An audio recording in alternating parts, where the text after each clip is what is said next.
ఈ చిన్న పాపకు వాళ్ళ మమ్మీ యాపిల్ పండిస్తుంది. చాలా సంతోషంతో యాపిల్ తింటుంది. అందులోకి ట్రైన్‌లో విండోలోంచి జారే యాపిల్ పండు కింద పడిపోతుంది. ఇలా కింద పడిపోయిన యాపిల్ పండు మీద వర్షం పడడం వల్ల దానిలోంచి మొలక వస్తుంది. ఇలా మొలక వచ్చింది నైట్ కూడా వర్షం పడడం వల్ల ఇంకొంచెం పెద్దదిగా పెరుగుతుంది. ఇలా పెరిగి చెట్టుకి కాయలకొస్తాయి. కానీ ట్రైన్ పక్కనే ఉండడం వల్ల ఆ ట్రైన్ స్పీడ్‌గా వెళ్ళడం వలన ఆ ఆకులన్నీ ఎండిపోయి కాయలన్నీ కింద పడిపోతాయి.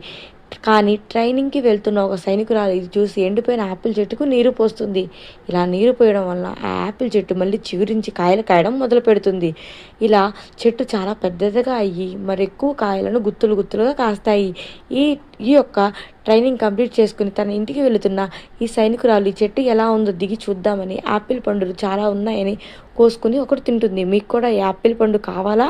ఇలా కావాలైతే ఈ ఛానల్ని మీరు తప్పకుండా సబ్స్క్రైబ్ చేయాలి. ప్లీజ్ సబ్స్క్రైబ్ చేయండి.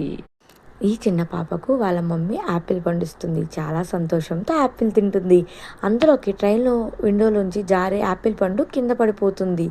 ఇలా కింద పడిపోయిన యాపిల్ పండు మీద వర్షం పడడం వల్ల దానిలోంచి మొలక వస్తుంది. ఇలా మొలక వచ్చింది నైట్ కూడా వర్షం పడడం వల్ల ఇంకొంచెం పెద్దదిగా పెరుగుతుంది. ఇలా పెరిగి చెట్టుకి కాయలకొస్తాయి. కానీ ట్రైన్ పక్కనే ఉండడం వల్ల ఆ ట్రైన్ స్పీడ్‌గా వెళ్ళడం వలన ఆ ఆకులన్నీ ఎండిపోయి కాయలన్నీ కింద పడిపోతాయి.